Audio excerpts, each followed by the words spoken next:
Hey everyone, how you doing? Ron here with TechTipsToGo. So in today's video, I'm going to be talking about what cryptos to buy. A lot of people have been asking me with these dips, with the Bitcoin dip, Bitcoin going from 64,000 to 30 some thousand, even 29,000. People are asking me, Ron, what cryptos are you buying? What should I buy? What should I get into? What should I invest into? So in today's video, I'm going to go over exactly what I bought, what I'm looking for, and two notable things that I actually just invested into in the last couple of days that have made me 8x in a short amount of time. So let's get into the video. Hey, before we get into the video, if you could do me a favor, please hit the subscribe button. Also, come over to my channel over on Twitter and just give me a little follow here. I'm going to be doing some prize giveaways, and if you want to stay up to date with recent news, just give me a follow. So, all right, so the first gem or the first crypto that I'm buying or that I have bought and I continue to buy is the SHR token. If you look on my channel, I've got a ton of information. I've got a ton of videos. I've got AMA with the CEO of Tim Boss. And there's a reason why I keep buying it. I didn't buy a lot on this dip because I've been filling my bags over the last couple of months, over the last couple of years, etc. So if you look at the all-time high of SHR sharing, not too long ago, it hit 10 cents. Now, one thing that stood out to me about this, and people are asking, should I buy? So sharing hasn't come out with the full product yet, okay? So if sharing has gone from 002, if you look at the last year, it has gone all the way from 002 to 10 cents. Now, why did it go to 10 cents? People are asking that. Maybe it could have been retail FOMO, fear of missing out because the app is coming out because of staking. But if you look at the history, the mobile app still hasn't come out. The products haven't come out, okay? But we went to 10 cents. If you look at the history of everything from last year, the team is still developed and the product is still fine-tuning, repolishing. It's in final stages of testing and staking is coming out. So if we got to 10 cents without any of the products being out, without staking, where do you think this is going to go? With the market cap just at 62 million, circulating supply shows here about 2 billion, 2.4 billion. This is why I think this is a great pick. All right, so the next coin that I continue to buy, and I always buy BTC on the dips. I buy it and I set and forget. I look at it as my retirement plan. To me, BTC is king.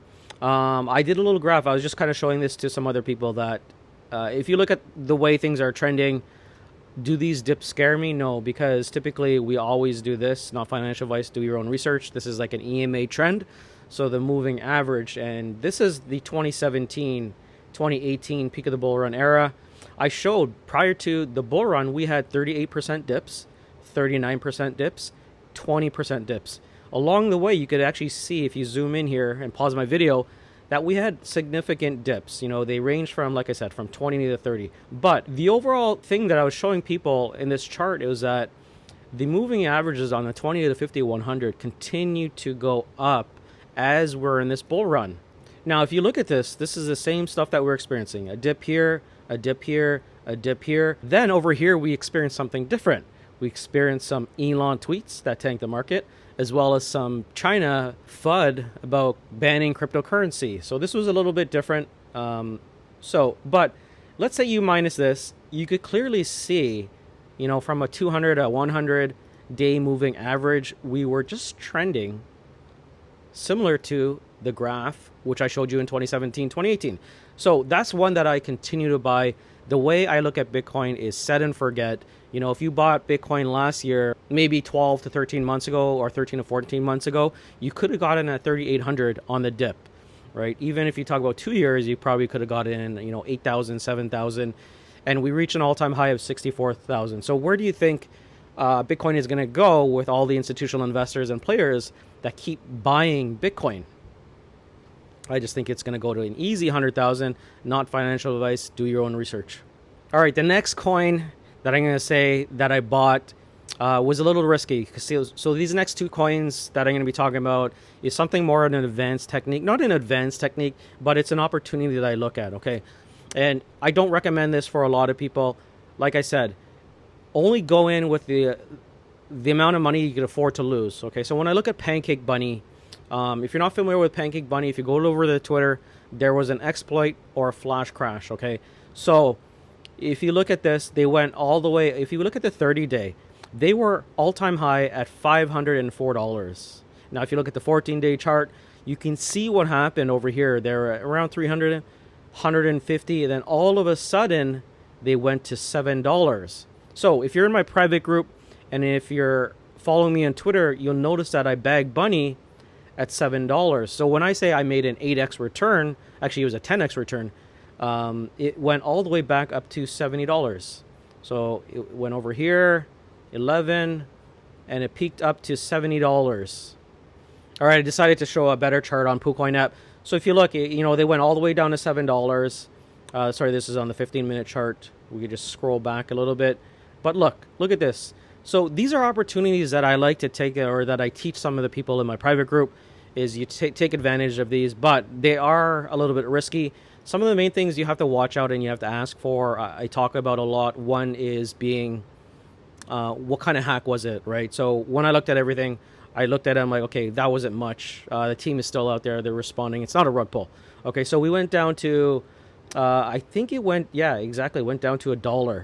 All right, so it went down to $1, and not too long ago, it spiked back up. So picture the returns. Let's say you put $1,000 into $1,000 into it at $1. What would your return be at $70 if you timed it and peaked it? It would have been great. So that's what I bought. I actually like Pancake Bunny because they have one goal in mind, is to help increase cake, which I like. And I've been using Bunny for a while. So even though with that hack, it was just an exploit, all of the tokens and all of the farms have been safe. So that's what I bought because it's on a dip. Its all-time high was 550. Do I think it's going to get back up there? It might take some time, but right now it's sitting at $38. So I think that's a great buy for me. All right, the next one I'm going to talk about is Bog Finance. Okay, so this is a similar one that happened like Pancake Bunny. If you look at what happened with Pancake Bunny, it went down to $1, but it recovered fast. Okay, so there was the same situation with Bog Finance. If you look at this, it went all the way down to about $1. It slowly recovered up to about $2.50. I got in around $2, I would say.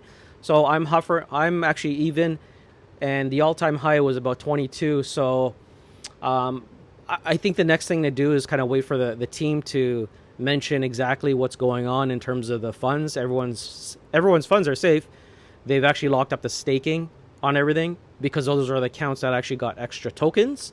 So they locked up all of those accounts that had the extra tokens. Everyone's funds were safe. So some of the things I like to do is follow them on Twitter and actually see if they're addressing the community. Just saying, hey, things are safe. Don't worry about it. We're going to bounce back up, right? And if the CEO or the admins or the moderators can get online and just reassure that to the community, I think the token will do fine. Unless they've got completely dried out, rug pulled, or liquidated, whatever, right? But this is a different story. So Bog Finance, I just bought. So the last token that we're going to talk about is Noya Network. So I talk about Syntropy, which is Noya, formerly known as Noya.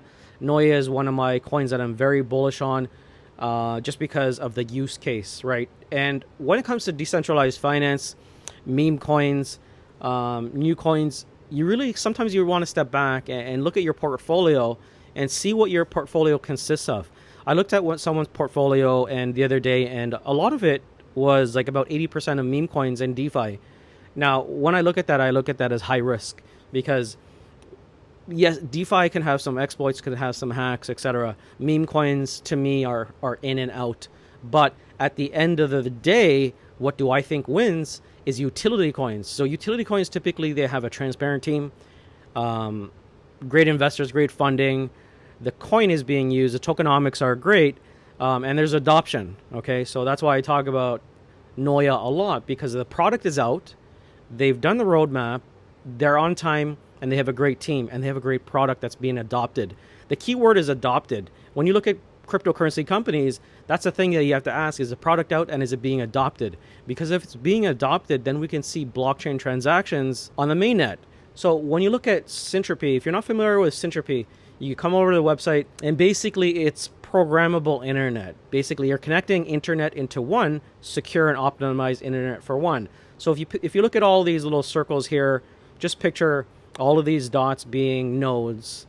And what Syntropy does is it actually helps latency, faster speeds. They're not really changing protocol, but they're also making it secure and fast. So if you look at this, basically you're going from one destination over here to another destination, But instead of going from point A to point B and you got to go through different routers or different interfaces or hops, basically you're getting there faster because you have thousands of nodes out there that are saying, hey, if you want to get a point A to point B, I'm going to show you the quickest route using the Noya network. On top of that, I'm going to make it secure. So you're getting the best of both worlds. You're getting secure, low latency, and security. And it's fast, okay? So that's why I'm very big on Syntropy. Also, like I said, they've been adopted by Microsoft, Oracle, Amazon. They're in probably almost every data center that you can think of. And on top of that, like the market cap is only 120 million. The circulating supply, the total circulating supply is 1 billion. So anyways, that's it for the video. I just wanted to give everyone my thoughts. People were asking me, what am I bagging? What should I bag? What do I continue to bag? And that's it. So anyways, if you like the video, comment, subscribe, like, and I'll see you in the next one.